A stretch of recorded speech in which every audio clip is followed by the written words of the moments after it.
আসলেই আমার মনে হয় ভালোবাসার এক্সপ্লেনেশন না দিতে পারাটাই হচ্ছে গিয়ে ভালোবাসা, because not everything can be described. So for me that is love. আমার মনে হয় যতটা আসলে লাইফ আমরা সেলফলেস হতে পারি এবং নিজের ভালোটা বোঝার পর অন্যের ভালোটাও যদি আমরা করতে পারি, I think that is love. And in return যদি আমরা কোনো এক্সপেকটেশন না রাখতে পারি, সেটাই বেটার ফর আস।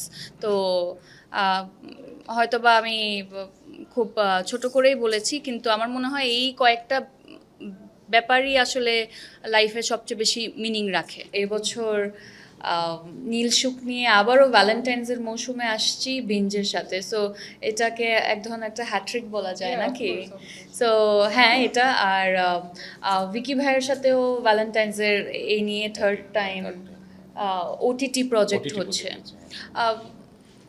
সো আমরা তো ভ্যালেন্টাইন্স ডেটাকে মাথায় রাখি একটা রোম্যান্টিক একটা মৌসুম, এবং হচ্ছে 7 তারিখ থেকে সম্ভবত শুরু হয়ে যায় rose day, chocolate day, proposal day, অনেক অনেক কিছুই। তো মাথায় আমাদের থাকে যে রোম্যান্টিক কিছু যদি আসলে পাওয়া যায়, তাহলে ওই দিনটাকে ভালো কিছু দেখে হয়তো আমরা সেলিব্রেট করতে পারি আমাদের ভালো লাগা বা ভালোবাসার মানুষ সহ।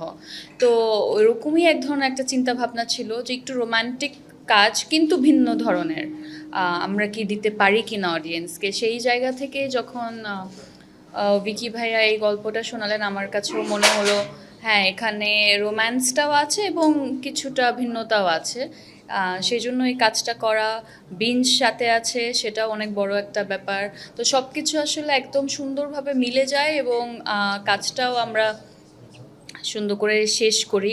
যতটুকু আমাদের কেপেবিলিটি আছে সেটা আমরা ইউটিলাইজ করার চেষ্টা করেছি। একটা ভিন্ন ধরনের গল্প আপনাদেরকে দেবার চেষ্টা করেছি। ট্রেলার দেখে হয়তোবা কিছুটা আজ পেয়েছেন আপনারা, আর বাকিটা 18 তারিখে আশা করছি আপনাদের সবার সাথে আবারও দেখা হবে। আমাদের প্রিমিয়ার হতে চলছে সেদিন। ক্যারেক্টারের নাম হচ্ছে অর্পা। তো অর্পার চরিত্রের আসলে অনেক লেয়ার আছে। তাকে আপনারা অনেকভাবে আসলে ডিসকভার করবেন, যেটা আমি মনে করি আসলে একটা খুবই নর্মাল, যে কোনো একটা হিউম্যানের মধ্যেই আসলে দেখা যায় কি ফেস টু ফেস তারা হচ্ছে গিয়ে চেঞ্জ হতে থাকে। অ্যান্ড এখানেও কিছু চেঞ্জেস আপনারা দেখবেন।